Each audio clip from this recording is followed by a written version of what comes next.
Hello friends, neighbors, John, your neighbor here. Welcome down the Nook. It's Sunday, so we've got some samples, and today we're going to talk about Scotch for sure, and about a particular independent bottler, which is North Star Spirits. I actually don't know enough. I wish I'd been there. I wish I'd met Ian Croucher, but they are available in my market, and I've got what I imagine will be some stunners, or at least some fun Scotch here. I've got, single malt, blended malt, and blended Scotch, so some grain in that. But, let's have whiskey in front of us while we're talking. So if you've got any Scotch, even better. If you've got anything from North Star Spirits, why don't you pour some? I've got their Secret Highland, which is 13. Then I've got their Sirius, 31-year-old blended malt. And then I've got the Fool, a cask strength young blend. Anyways, pour dram and come on back. 3, 4.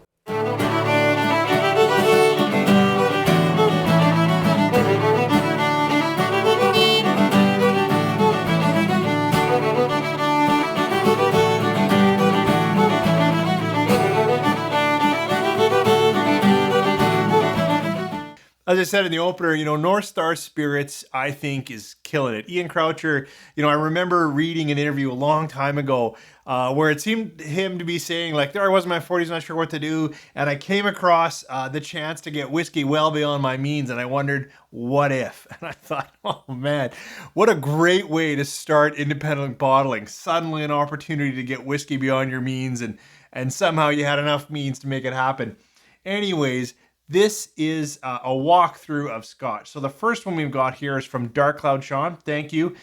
This is a 13-year-old single malt. I don't know where it's from. We can play the guessing game, but it's 42.9%. Then we're going to get into the Sirius. That's that 31-year-old blend, and then we're going to bring it home with the Fool, a 57.3% young blend that's still on sale here in Alberta at Kensington for around $50 or so. Anyways, let's start out with this secret blend. As far as I know, and that's meaning, I've gone online, I've looked at Whiskey Base, I've done some searching. This 13-year-old, what did I say, 42.9%, has rested in first fill Oloroso. Aside from that, it's a single malt. It's obviously a Highland, being the Secret Highland. Let's get into it.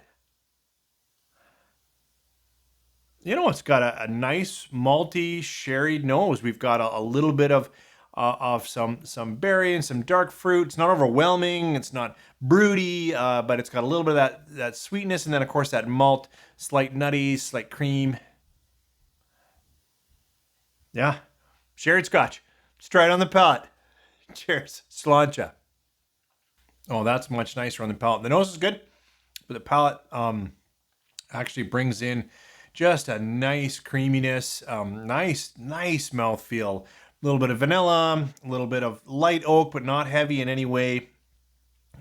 Slight spicing just to keep it alive, but this isn't peppery for me. It's actually rather drinkable. It's got just a beautiful balance of malt and cream, slight nut, and then some sherried fruits. It's, in my book, not a sherry bomb. It's a sherry conversation. It's got red fruits, little berry, little.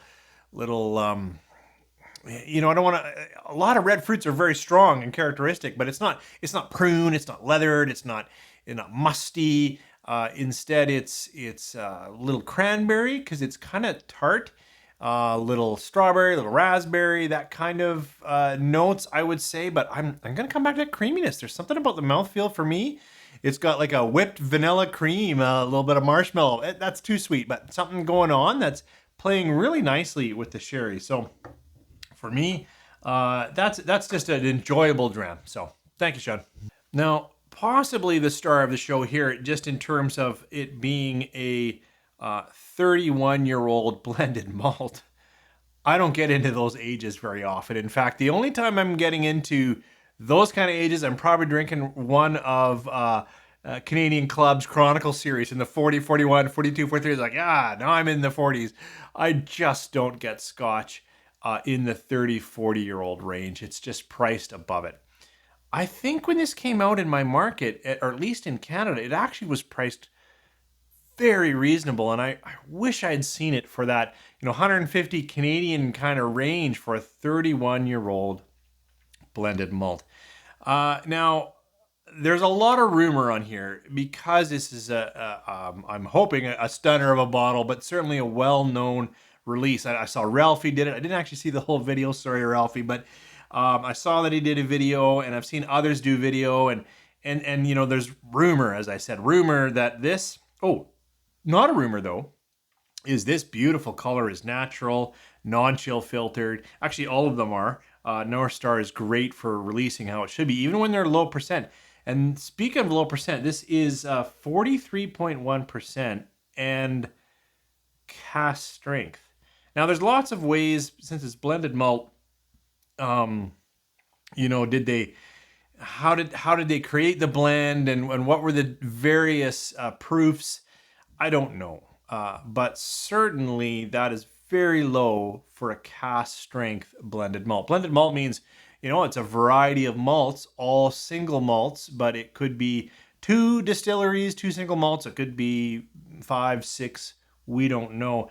The rumor has that this is a Clynelish. I love that rumor because I love Clynelish, but I haven't had it yet. And this one really has been resting because it deserves some respect. 31 years in a cask. Enough chatter from this fool. That's the name of the next one. Let's try it on the nose.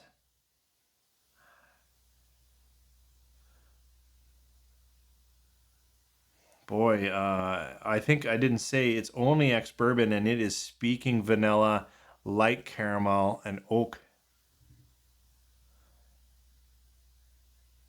The reviews, I said not over oak, but I will say this nose is very almost linseed oil. There's a significant amount of oak coming around for me. Could be the sample jar, I'm not sure.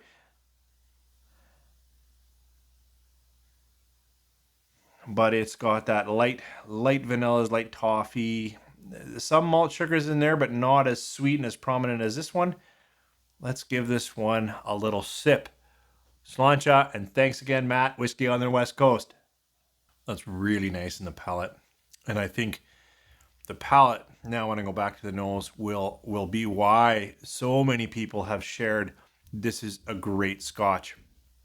It is, sweet and vanilla, very coating, which is why a number of people probably think it's Clynelish. There's a lot of Clynelish in there. It's oily, it's coating, it's waxy. I love that. It has a strong nut profile. Matt, the fellow who gave it to me, I did watch your review, and I should have shot this before watching because you mentioned coconut, and that's not a common tasting note for me. And I think without watching you say coconut, I would have said there's a slight almond nut quality into this. So I think I would have said a sweet nut almond marzipan. You said coconut. Now I get that. But it's got some certain nuttiness to it, lots of good vanilla, creamy, light caramels, and boy, it is nice in the palate. I'm gonna sneak a little sip, Sláinte. It's really good. Of course, I don't rate samples. I actually have enjoyed both of them, but I suggest if you, for some reason, if this is still on a shelf somewhere and it's reasonable price, and by that I mean you're going to have to pay a little more. It's 31 years old. That is beautiful. And for me, much more so on the palate. The nose is good, but maybe a little tight. Maybe if I had more, this is the whole sample, I'd have a little splash of water, try to dial it in. Maybe I could get it to speak a little more on the nose, but that palate won me over. This is a beautiful Scotch. So then we come to the fool. And I'm so glad, Cam, that you got me this sample. And beyond that the heathens, you found out how to get me a bottle. I got to go pick it up, but man, you guys are good. Now this is very different than these. Even 13, we've got some age going on. 31, all the age. This is like 6 years. And it's a blended Scotch. So that means we've got, I think 20% malt, from the Edgerton group. And then like 80% Northern British grain. I think that's what we're talking. I think it's been ex-Oloroso. This was all ex-bourbon. This was ex-Oloroso. This is back in Oloroso, but young and brash. And I think, what are we at for percent? 57.3%. So this could be a bruiser. I'm not expecting the quality and the class that I've had here, especially with the Sirius. Man, that was good Scotch. But let's see what this blended Scotch. Some grain, some malt thrown around, and 57 and a bit percent. Let's try it on the nose. Yep. Brighter, lighter. It's actually got a bit of citrus, a bit of lemon. Now it's got a little sharper vanilla, a little sugary. And some graininess, some grain quality. Almost a little Canadian whiskey going on. But sweeter and brighter for sure. It's funny. Maybe it's because I've really been spending time in some Scotch here, but at 57%, I expected it to just burn the nose. That's not. Let's try it on the palate. Sláinte. That's fun. And I will also say it's a bit of a journey. The first splash, I had lemon and vanilla and light toffee. I'm like, oh, I thought this was ex oloroso. And then, like, while my mind is making that up, it shifted and I go, oh, and now I'm getting a little bit of burnt red fruits, just a little bit of grape skin and rind and something that's maybe sweet, so strawberry, but just the end of it, like a cooked strawberry, cooked rhubarb. I'm gonna go with rhubarb because there's a bit of sourness, and then the heat comes through, and the finish is hot and huggy and present. But you know, this is fun. It's a little chewy. It's a little. Take another sip. Yeah, you know, I'm gonna say second sip, even a bit of ginger. So it's got in some ways a broader spice palette than these other two ahead of me here. And now the heat, just like my tongue going, woohoo!